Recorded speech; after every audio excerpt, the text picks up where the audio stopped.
Alright guys, I'm in the woods here directly behind my shop, and so I wanted to show you some resources that are greatly beneficial when you're doing a flint and steel char cloth type fire, and you're going to have to actually blow an ember into flame. So one of those great resources, especially in eastern woodlands, North Carolina, Ohio, Kentucky, Tennessee, South Carolina, Virginia, that whole kind of region.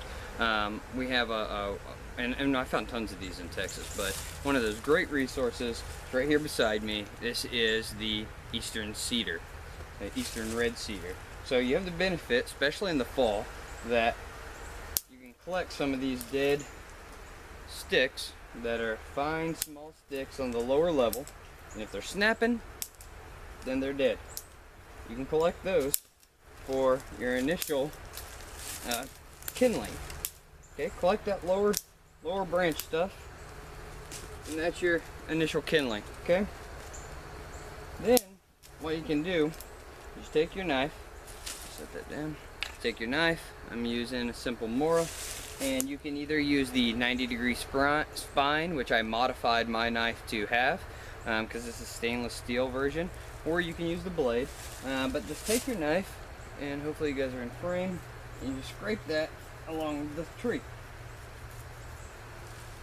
and especially put your hand underneath of it, catch that bark off of it, and this is going to give you a great collection of really fine stuff.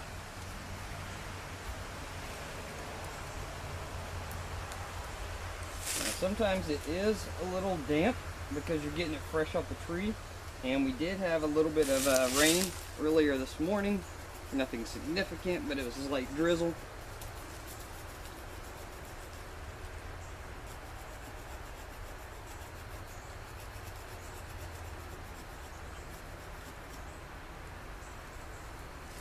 Alright guys, so you see, take no time at all, and I got a nice little handful to at least put in that initial section. Okay, so what we're going to do is I'm going to walk around here in the woods a little bit more, and we're going to find another material. I'm going to put this bark in my cargo pocket, and the kindling that we collected I will hold, and we find another resource, I'll show it to you.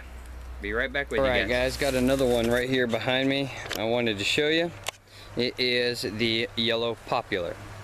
Alright, so if you take a look at this tree here, you see these spots in them and the smoother bark. That's one sign in the off season that this is a poplar. The other is being able to properly ID the leaves.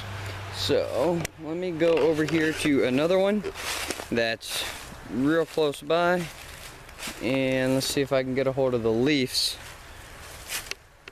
Alright, so I can't really get a hold of it, but I'm going to zoom into it for you guys. Alright, so here we have the same tree pattern on the bark, right? Then you follow the branch up. Let's see, right there. See that yellow leaf right there in the center? That is the common poplar leaf. Alright, see how it has kind of 4 points?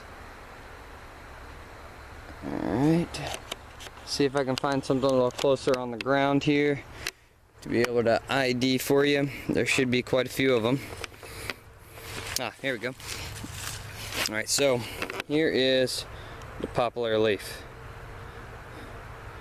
So we have it, the 4 points. It's kind of unique in how it looks. And then we have the bark to be able to ID it with the spots and the smooth bark. Okay, there's quite a few of them here. I knew they were over here because, as you can tell, I made a pouch out of the bark on this poplar to just practice my skills, and this is a great fire making resource as well. So a lot of times these will grow tall and straight, and the lower branches, as you see here, fall off, and you can find them laying around usually at the base. This one right here is about to fall off, so we're going to snag that one. So let me adjust the camera and I'll show you that.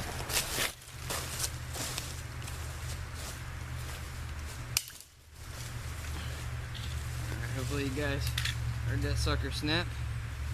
And what we're wanting out of this is the bark. Take a look at this one. It's already started to fray really well. And we're going to use the bark of the larger piece here to make another tinder bundle. Alright, so we're going to get back over by the fire pit. We're going to work on our tinder bundle and we're going to get that fire going. Be right back with you guys. Alright, so what we got here is that same poplar branch that I was just pointing out to you. Alright, and a lot of times when they're dead and you snap them, the bark will stay connected. So you can snap the branch and see how the bark stayed connected? Then you can peel that off. And that's the part you want to collect. So just strip that bark back, and that's what we're going to make our bird nest out of to get that going. And if you have to, you can use your knife and just strip that bark back. This is a softer wood, so if you needed to feather stick it or anything like that, you can do that as well.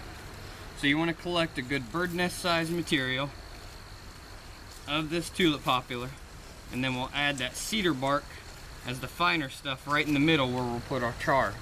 So I'm going to get a collection of this and I'll be right back with you guys. Alright, so I got a good portion of that collected, but I also thought I'd take advantage of these larger sticks and do a couple of feather sticks as well.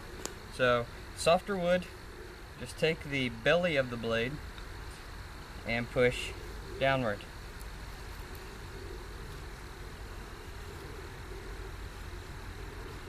And you want to get on the points, the high rises of the wood. That's where you get your curls.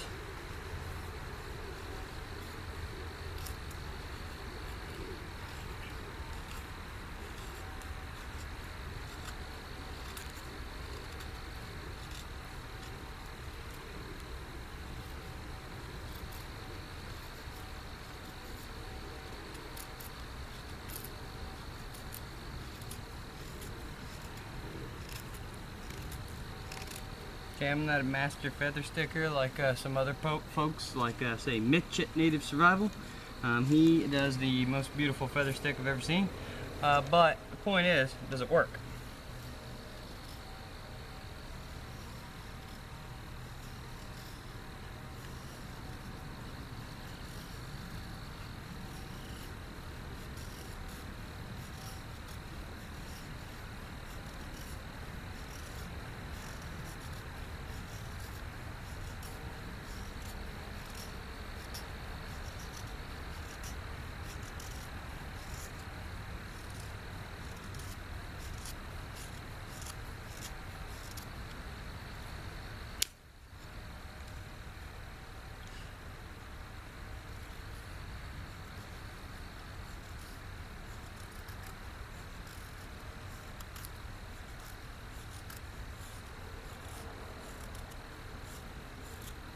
Alright, so we got that going.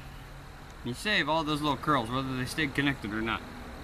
Then we have our collection of the poplar. Grab that stuff, one on each end, whip it around like a bicycle. And then break up all those fibers, fold it in half, do it again.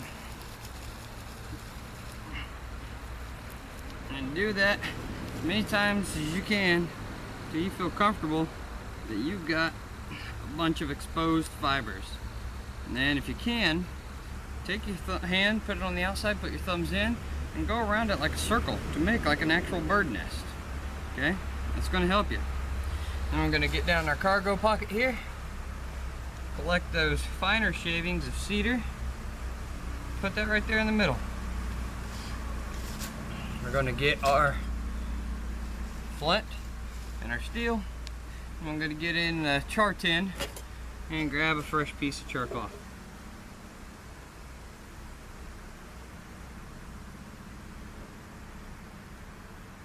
Okay.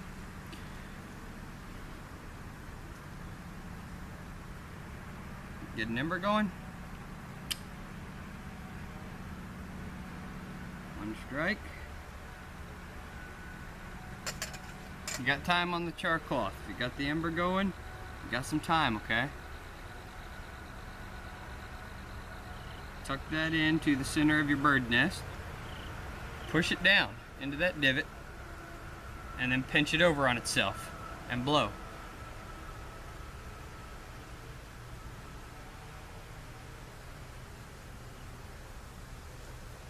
Alright, so I'm going to adjust the camera here.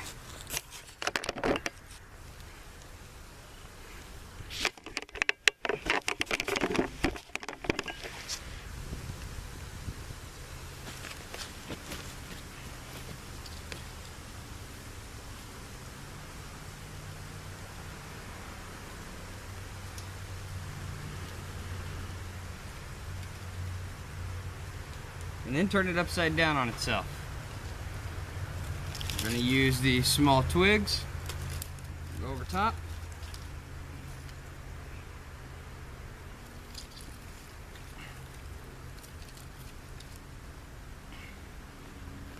Oh, didn't even use my feather sticks here, guys. Lift that up.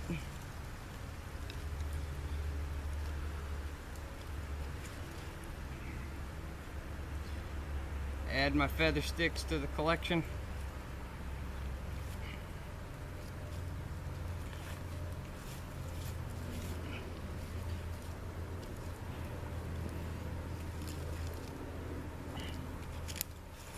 And we got fire. Alright, so just wanted to show you guys that. I know that I have not done a video on doing a flint and steel fire, so just thought I'd share that with you. Just coming out here to build a nice fire on this cool fall day anyway, so I thought you guys would get some enjoyment out of that. Thanks for watching. God bless.